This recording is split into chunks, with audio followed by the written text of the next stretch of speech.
are talking less about this because it's not connected to the rules. But shaja'a means what?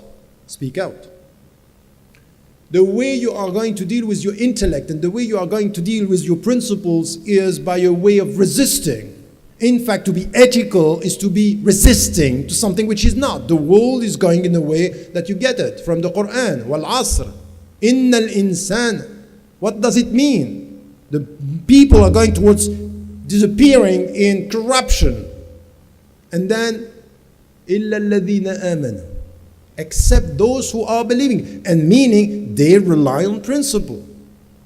If you are ethical in life, you should be resistant in time, within your history. And resisting means be courageous. Speak the truth. Speak about ethics. Speak about principles. Speak about dignity. Why? Because you are going to see people, Muslims and people of other faiths, being undignified. You are going to see people oppressing against freedom.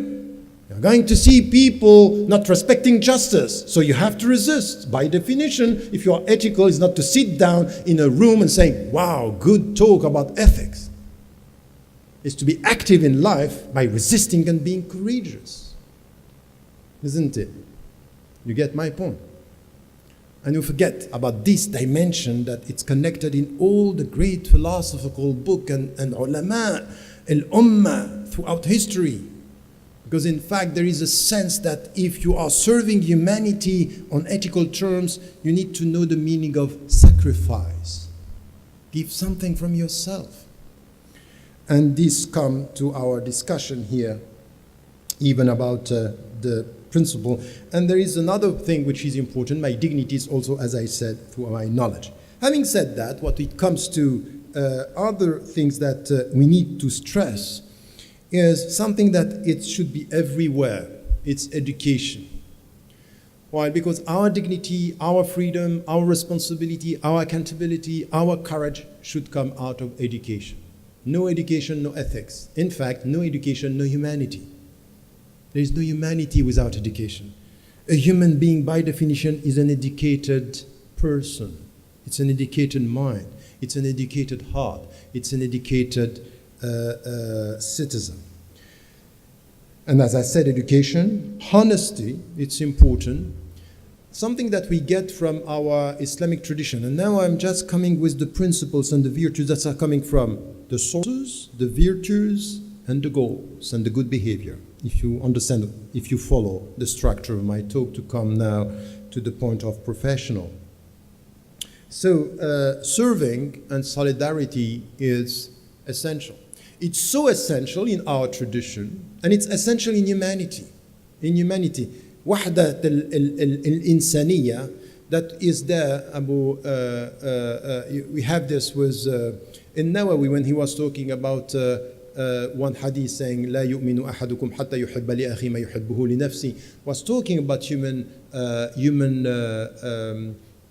brotherhood, saying no one is completing his or her faith as long as he doesn't or she doesn't like for his brother or her brother what he or she likes for him or herself, saying in fact it's brotherhood, brothers in humanity. It's wider than just me and my people. It's humanity. And in this understanding that we are talking about, it's the sense of solidarity, the sense of service. To be ethical is to serve. And to serve the oppressed, to serve the poor, and to serve the oppressed. There is no way to serve. You know, you serve the poor by giving money. You serve the poor by educating. How do you serve the oppressed? By being courageous. You have to be courageous. You have to serve the oppressed. You always have to be on the side of the oppressed. If not, there is something wrong in your life. The people who are silent and say, I'm with the oppressed, there is a problem. Why? Because it's not visible. That's good to make dua, but it's not enough. Because we have the duty to change this world for the better. And empathy, it's also something that we have in our tradition. There is two things that are also missing in our discourse today, and it will help me to come to implementing this ethics in our professional life. Something that we find, once again, in all the books, coming from al-fiqh, coming from al-tasawwuf, the mystical tradition, and coming from the philosophical tradition. And get me right, anyone who today will come to me and say, you know, we have to forget about philosophy and to forget about mysticism, or something, I would say, if you forget about this, you are amputating, you are removing from me part of the whole dimension of Islam. All this is Islam.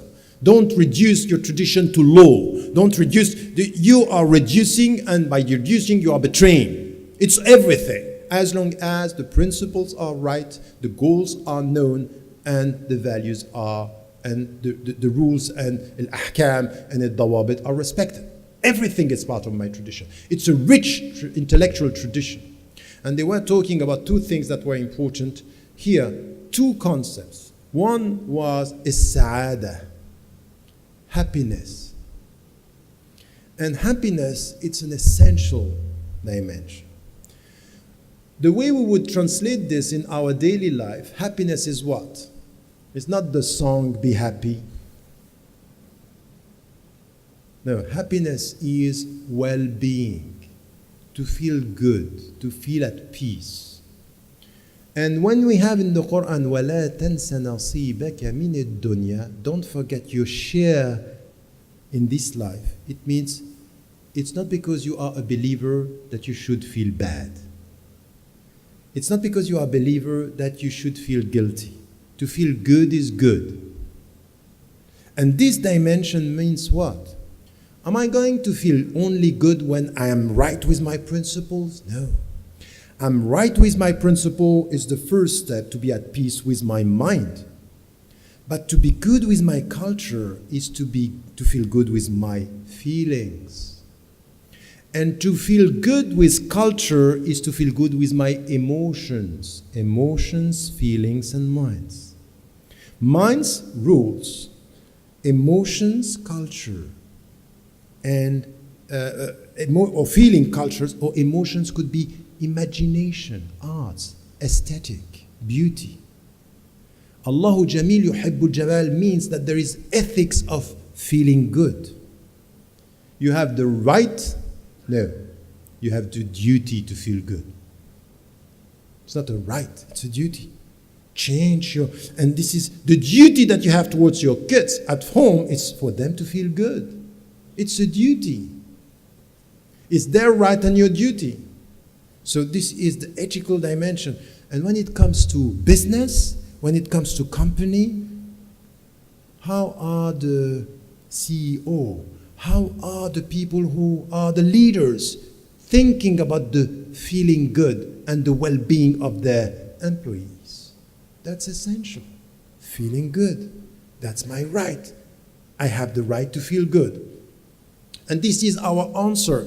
You know, in Latin America, you know from where came the liberation theology?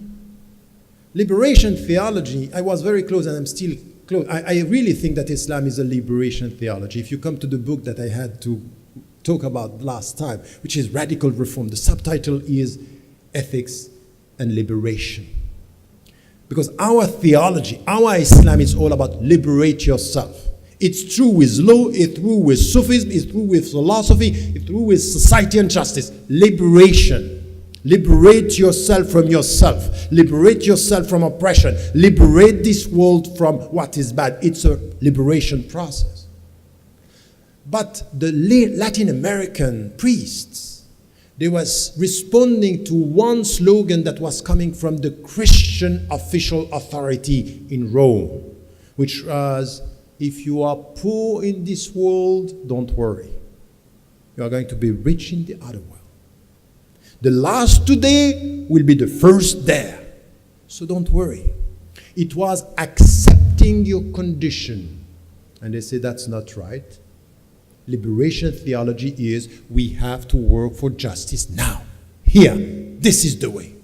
And in Islam, it's exactly this.